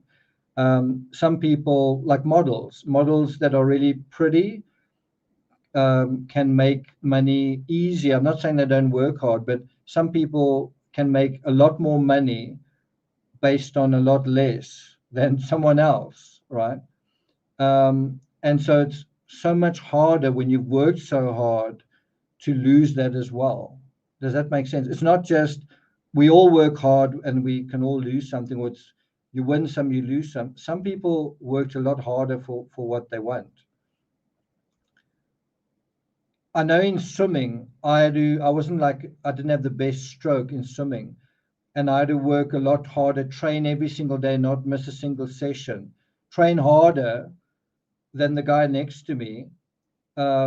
Not only harder, more often, and then I'll only just beat him. Right? I did come first in the free state in my time, but barely, like literally by a whisk of a second. But the fact is, I trained much harder. I'm just saying it is much harder when you lose in those circumstances because you've sacrificed so much more, right? But that doesn't really matter. What matters in this case is, do you feel like you worked very hard? Maybe you didn't work very hard, but you feel like you did. That is really what matters. You feel like, I don't feel like I'm prepared to lose this, right? It's not whether you think that that person should feel that way or you think they deserve it. It's how they feel, how attached they are to their life's work. And I would say most people are quite attached to their life's work. Most people are definitely attached to their life's work. Yeah. Vincent van Gogh, I think, was quite attached to his life's work, even though it didn't amount to anything. Yeah. Anyway, so do you get where I'm coming from? It's not just a small matter to say what he's saying here, that I'm going to let go of everything I've built in my life. It's quite interesting that it comes up in the context of, would she drive a car into somebody, kind of thing, right? That's literally the fabric of this case. He was asked about, would she purposefully or accidentally drive into someone?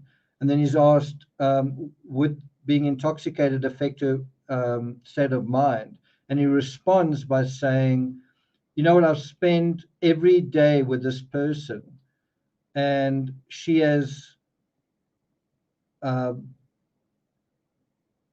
would not have wanted to let go of everything I've built in my life. But also what she's built in her life. But I think that is both the thing that he can't understand and also the key, the potential key to answering it, which is because so much has been built, you don't want to lose it. And then he says, she's been meticulously working on this, and we were poised to just have this other situation, wheelhouse mobile. So I don't know if you get what he's saying. He's saying we were on the cusp of being in this wonderful situation. Bear in mind that also just come out of the pandemic, right? He was struggling because he couldn't do sport during that time, but also the real estate probably was quite a difficult environment to be in. And so they were poised to be in great success, only for this situation to evolve where you go, wow, I could actually lose all of this.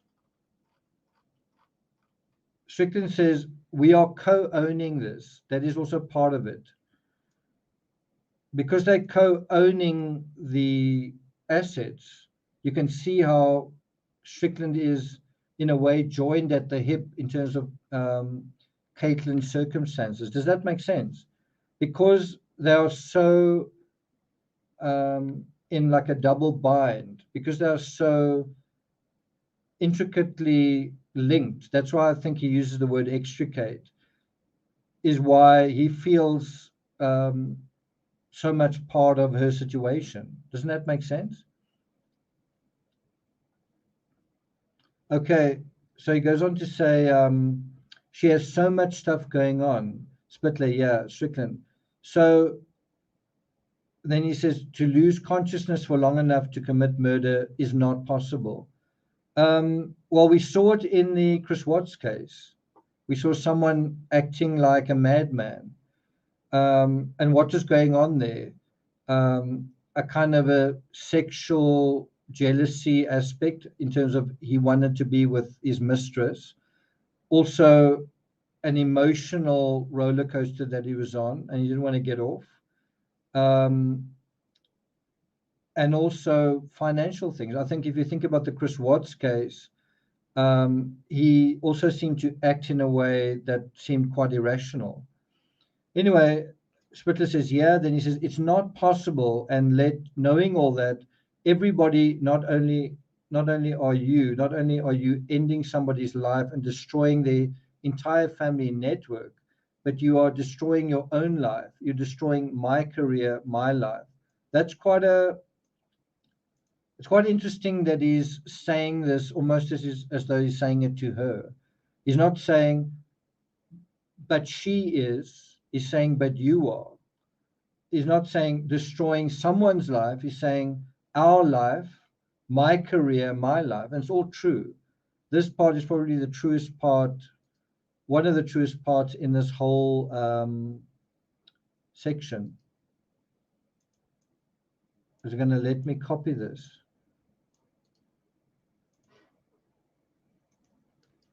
Okay, I'm going to start wrapping up. I don't want to get too close to 2 a.m. my time. But yeah, I think we have covered quite a lot of territory in this live. We are at almost 2 hours. Stephanie says, it seems like you wanted to live a fairy tale without consequences, without accountability. Do you see how it's quite difficult to take accountability here if that's what needs to happen? Because then you're only going to lose more. The little bit that you've still got, you're going to lose that as well. It's trying to hold on to what you've got. It is quite interesting, lose consciousness. That's also quite an interesting way of putting it. But in a pure true crime sense, you would say, shucks, it's not as impossible as you may imagine. It's actually happens all the time. Spitler says, Strickland says, as it is, as I know it, I don't believe that's possible in any way possible. Do you think he's laying it on a bit thick that it's not possible? His argument is partially sound to say she wouldn't have wanted to give all of that up. And surely you didn't think, or surely you had to have thought, if I did this, I would lose my entire life. I would F up that person's life, right? But the point is, crimes aren't rational. In the Kylie Rodney case, this whole idea of, I don't think that Kylie would have just driven into the lake. Yeah, but it's not rational. It's someone who's not sober and she's compromised because it's late at night and she can't see. It's not rational. There's a perception problem. And interestingly, you have a double perception problem. Someone who drives intoxicated has a perception problem, but someone who can't see, that also has a perception problem. Anyway, so he keeps saying, I don't believe that's possible. But that's not what the trial is going to be about. It's not going to be about, I don't believe or I don't think. It's going to be, what does the evidence show? What does the evidence show not only was possible, but was probable? That's what the criminal trial is going to be all about. Then Spitter says, do you think that, I know that you're not too familiar with it, but do you think that Cash could have killed Mo? So that's a really interesting question. So I don't think that Caitlin killed Mo. Do you think Cash killed Mo? In other words, the person that was staying with her. Now, where this gets quite interesting is, I don't know what his answer is, but if he answers yes, it's like, oh, it's okay as long as it's anybody else, right? I mean, how much evidence or possibility would he know based on that aspect, right? I'm just saying, and you have the same thing in the John Benet Ramsey case. As long as it's somebody else, it's fine. Same with Madeleine McCann. As long as it's anybody else that could be implicated, it's kind of fine. Is that going to be the case here? What do you think? Do you think he's going to say it could have been Cash or not? Sharon Drury says, is Colin aggressive? I think you need a certain amount of ambition and competitive spirit to be number one in pro bike racing. I think you've got to be, so in that respect, being competitive, I think is quite an aggressive rider. I think his fellow riders would say the same thing. So let's have a look at how he answers this, and then we're going to wrap up. We're at about 2 hours. Do you think, Colin, do you think that Cash could have killed Mo? Now, I don't know, I find it such a unintentionally, what's the word, ambiguous question. Cash is a person. It's the person that you're staying with. But in another way, it's saying, could money have killed Mo? Right? Just think about that in a funny way. Could money have killed Mo? So he answers like this: I have no idea. It's quite a different thing to what he says about Caitlin, right? I've interacted with Cash a total of about 1 hour. She says, in my life, maybe 2 hours total. I cannot speak to that. I cannot imagine any of this. So far, to his credit, he doesn't say, I suppose, or maybe. He says, I have no idea.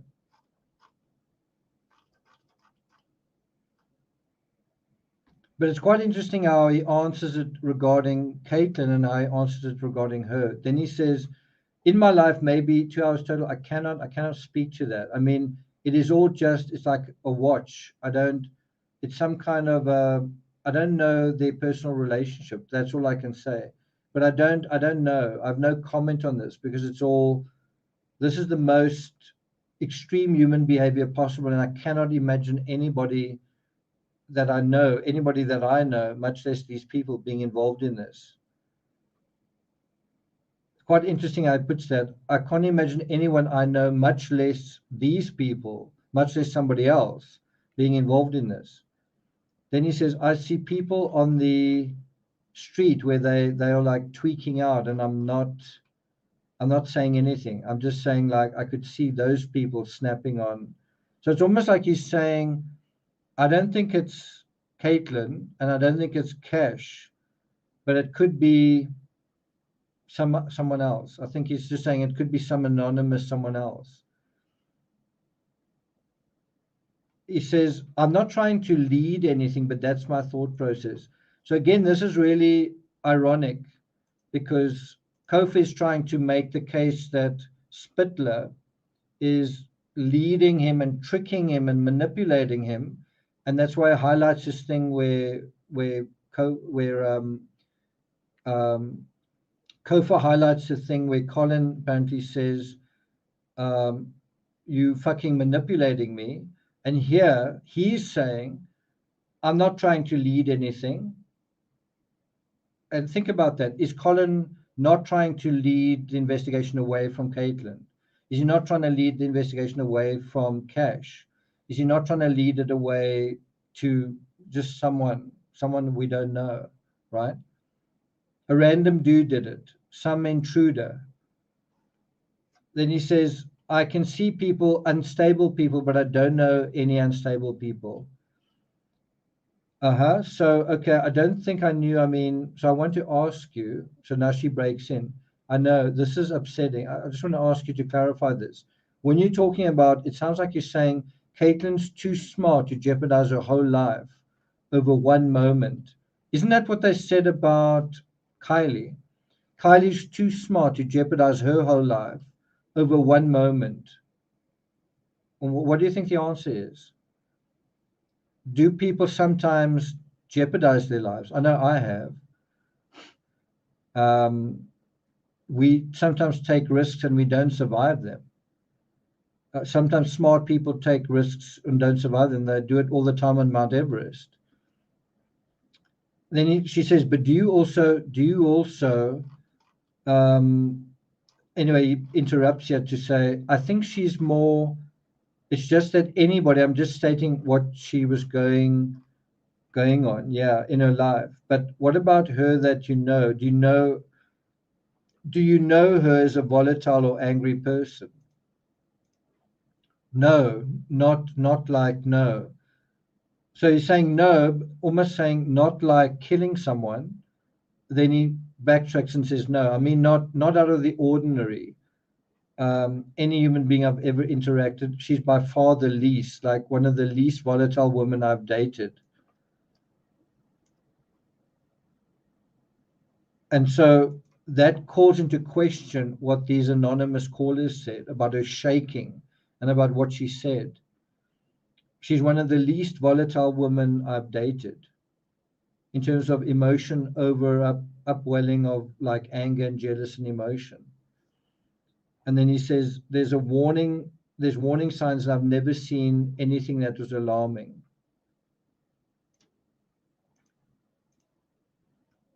So the part that I want to get to, and we're past the 2-hour point now, but the part that I want to get to is where I think there's a suggestion that someone broke into their home.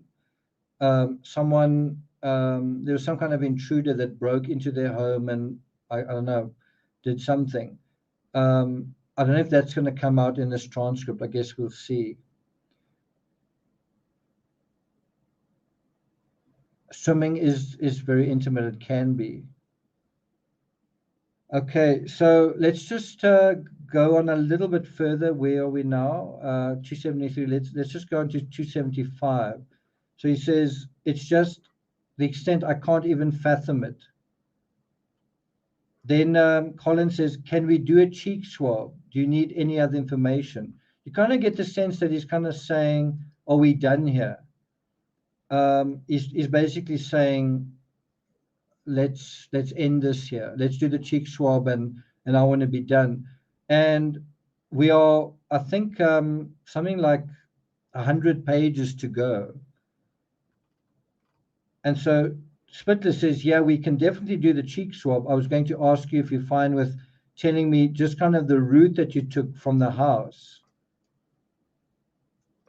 And so Kofi is probably going to say that you should have let him go here. You know, he told you a lot and he didn't really want to talk anymore, right? You should have let him go. You should have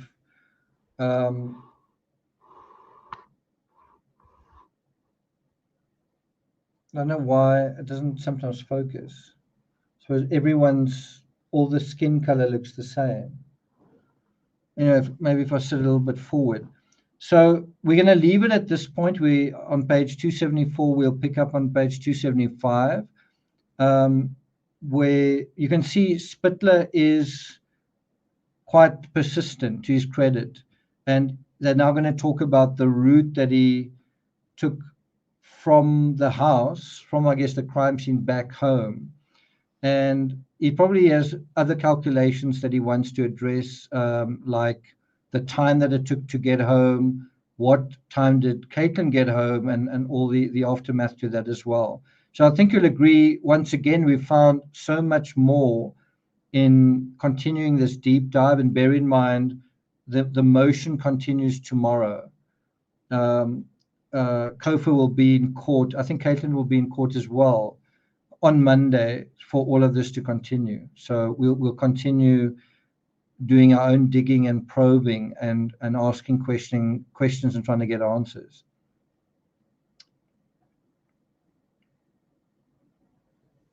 Let's have a look at the poll, if I can find it. Where are we on that poll?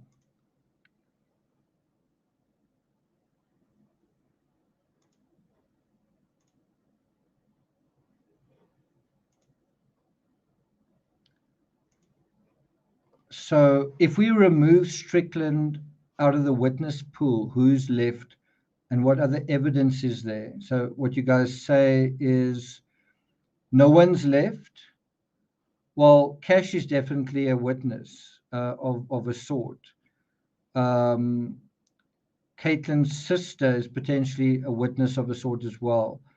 The people at the Costa Rica St. Teresa resort, possibly as well. But 20% say no one is left. It is a fact that he's an important witness. Quite a remarkable 36%. About a third of you said there's very little left if you take Colin out of the whole equation. But almost the same number, although less, say that 27% say there's enough evidence, there's enough left to do whatever needs to be done without Colin. And if you add there's more than enough, that's 17%. If you add enough and more than enough, that's 44%.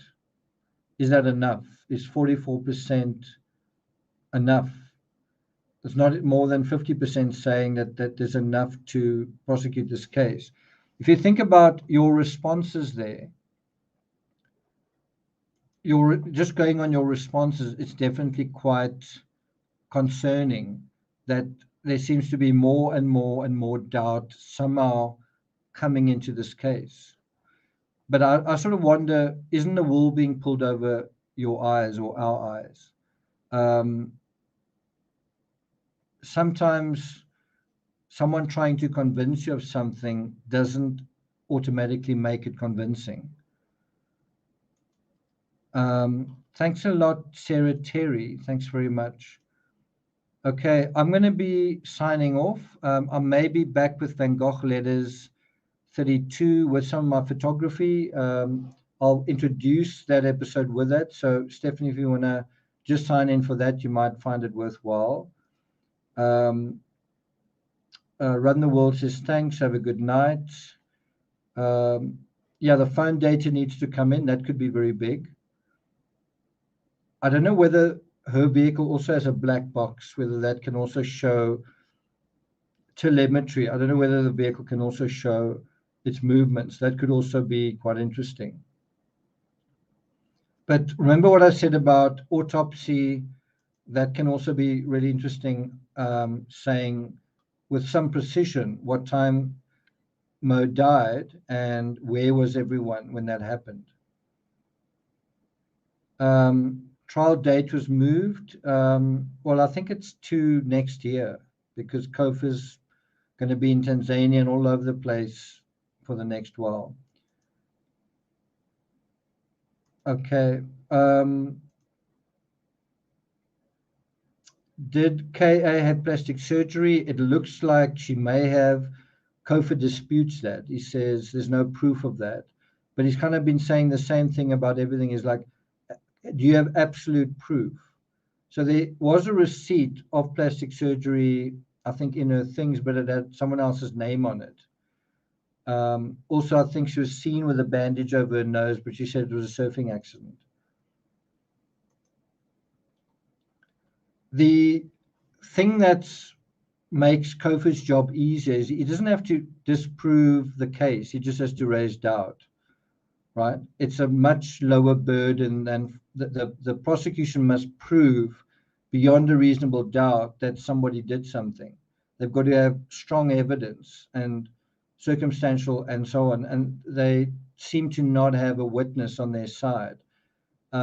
Whereas the other side, all they've got to do is raise doubt, right? And I think if you're the jury and you're listening to the boyfriend saying, my girlfriend wasn't jealous, I don't think she did it,